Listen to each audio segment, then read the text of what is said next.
बेटी के नखरे। महक और मोहन के घर काफी सालों बाद एक बेटी होती है। वो उसे देखकर काफी खुश रहते। उस बच्ची की छोटी सी छोटी चीजों का ख्याल रखते। अरे महक बेटा, चाहे लड़का हो या लड़की, इतनी आजादी नहीं देते, बच्चा बिगड़ जाता है। आपको पता ही क्या है सासू माँ, चुप रहिए। हम दोनों कमाते ही क्यों है? इन बच्चों के लिए ना। देखिए तो कैसे प्यारे प्यारे पैरों से चल रही है, कितनी प्यारी लग रही है। अब मैं क्या इसके पैर काट कर बेड पर बिठा दूं इसे? अरे मैंने ऐसा तो नहीं कहा। मेरे कहने का मतलब ये था कि बस करो ना माँ, क्या सारा दिन टोका चाकी करती रहती हो। अरे करने दो ना जो कर रही है।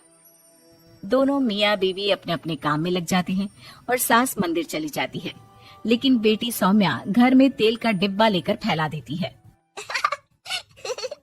घर को तो मैं पराठे की तरह सेक दूंगी।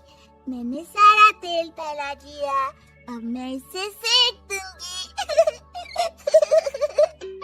महक कमरे में आती है जहाँ सारे तरफ तेल ही तेल फैला हुआ होता है।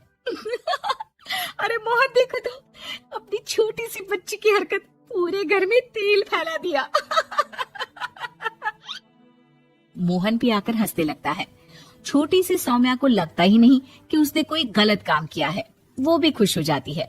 अब तो आए दिन वो कोई ना कोई नया नुकसान करती। कभी टूथपेस्ट गिरा देती तो कभी डिटर्जेंट। हालत ये थी कि घर का राशन किसी किसी महीने तो 2 बार भरना पड़ता। रोज ये कोई ना कोई नुकसान करके खड़ी होती है। अरे तो क्या हो गया माँ जी, बच्ची है, बच्चों वाले काम ही करेगी ना। आप बिना पता नहीं क्यों उसी के पीछे पड़ी होती हैं। धीरे धीरे सौम्या बड़ी होती है। एक दिन, माँ देखो दरवाजा खोलो, वो ऑनलाइन मैंने जीन्स मंगवाई थी, वो आई होगी। 3000 दे देना और पैकेट ले लेना। 3000? ऐसे कैसे जीन्स है बेटा, ये तो बहुत बड़ा अमाउंट है। माँ फालतू बात थोड़ा कम ही किया करो और जल्दी जाओ, वरना समझ लो खाना नहीं खाऊंगी मैं आज सारा दिन। सास वहीं खड़ी सब देख रही थी, लेकिन अब तो उन्होंने भी बोलना छोड़ दिया था। अब तो आए दिन सौम्या के खर्चे बढ़ते ही जा रहे थे। कभी महंगी ड्रेस तो कभी दोस्तों के साथ पार्टी। पैसे दे दो तो ठीक, ना दो तो घर में कलेश। ये सब तुम्हारी ही कारण हुआ है। देख रही हो कैसी हरकतें हो रही है इसकी। रात के 8 बज गए हैं लेकिन महारानी जी घर पर है ही नहीं। तभी सौम्या पड़ोस के लड़की के साथ वहाँ आती है। ओके बाय रोहन, कल फिर मिलेंगे, लव यू। ये क्या हरकत है सौम्या, आज तो तुमने हद ही पार कर दी। पापा कब से परेशान है। और ये लड़का कौन है? तभी पास खड़ी सास बोलती है। देखो महक, आज तक मैंने कहा नहीं था, लेकिन मैं आज कहूंगी, क्योंकि ये मेरे घर का मामला है। मैं नहीं चाहती कि मेरे बेटे का खानदान खराब हो या फिर कोई हम लोगों के घर के लिए बात करे। जाओ इसे ऊपर कमरे में छोड़ाओ, इससे कल बात करेंगे। मॉम देखो ना दादी क्या बोल रही है, चुप कराओ ना इनको, जैसे हमेशा करा देती हो। महक को अपनी गलती का एहसास हो रहा था। वो चुपचाप खड़ी होती है। मोहन बेटी को अच्छे से कमरे में सुलाकर माँ के पास आता है। देखो ये लड़का ठीक नहीं है, अब तुम लोग इसकी शादी करवा दो। ससुराल वाले अपने आप देख लेंगे, शादी के बाद जिम्मेदारी पड़ेगी तो सब ठीक हो जाएगा। शादी अभी तो 25 की है ये। तो क्या 50 तक बैठाओगी? नहीं नहीं, ठीक कह रही है माँ, इसके लिए जल्दी से कोई लड़का देखता हूँ। अगले रोज सौम्या खाने के टेबल पर। मैं आप लोगों को बता देती हूँ, मैं रोहन से प्यार करती हूँ और उसी से शादी करूंगी।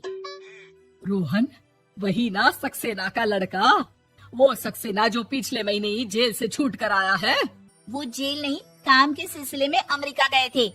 अच्छा, सक्सेना अमेरिका गया था तो क्या पैसा वैसा कमा कर नहीं आया? ये देख रही है ब्लाउज, उसकी बीवी ने सिला था मेरा। पैसे की कमी का रोना रो रही थी, पति को कोस रही थी कि जुआ खेलते पुलिस ने पकड़ा और लगी लगाई नौकरी भी छूट गई। दादी कुछ भी मत बोलो।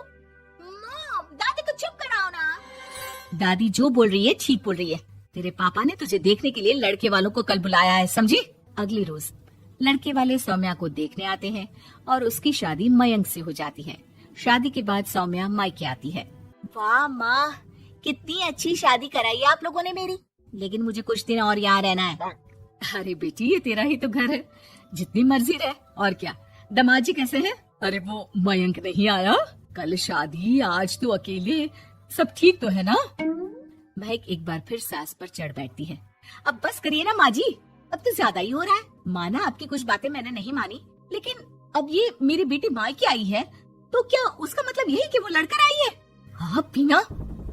सौम्या दादी की तरफ देखकर मुस्कुरा देती है, जैसे उन्हें चिढ़ा रही हो। दादी, मैं लड़का नहीं बल्कि ये बता कर आई हूँ कि मुझे कुछ दिनों के लिए यहीं रहना है, माँ के पास। मेरा मन धीरे धीरे ही तो ससुराल में लगेगा। अब अगर आप बोलती है तो चली जाती हूँ मैं।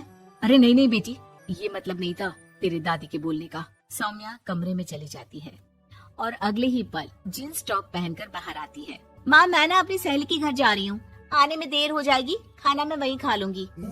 सौम्या सहेली के घर चली जाती है। अरे सौम्या ससुराल से आई है, कहीं दिखाई नहीं दे रही। वो सहेली के घर गई है, काफी दिनों बाद बच्ची का मन कर गया होगा। महक रहने दे, अब इतना हल्के में ना ले। लड़की अब किसी और की अमानत है, घर में इतनी देर से आएगी तो लोग क्या कहेंगे। और होता भी ऐसा ही है। दरवाजे में पुलिस आती है जिसके साथ सौम्या होती है। ये आपकी बेटी है? जी जी, लेकिन क्या हो गया? पापा, मैं और रीना घूम रहे थे तो रोहन वहाँ आ गया। उसने मेरे गहने खींचने की कोशिश की, जब मैंने नहीं दिया तो मुझे धक्का मारकर मेरे गहने ले लिए। पापा, मुझे माफ कर दो, मुझे ना मयंक के पास जाना है।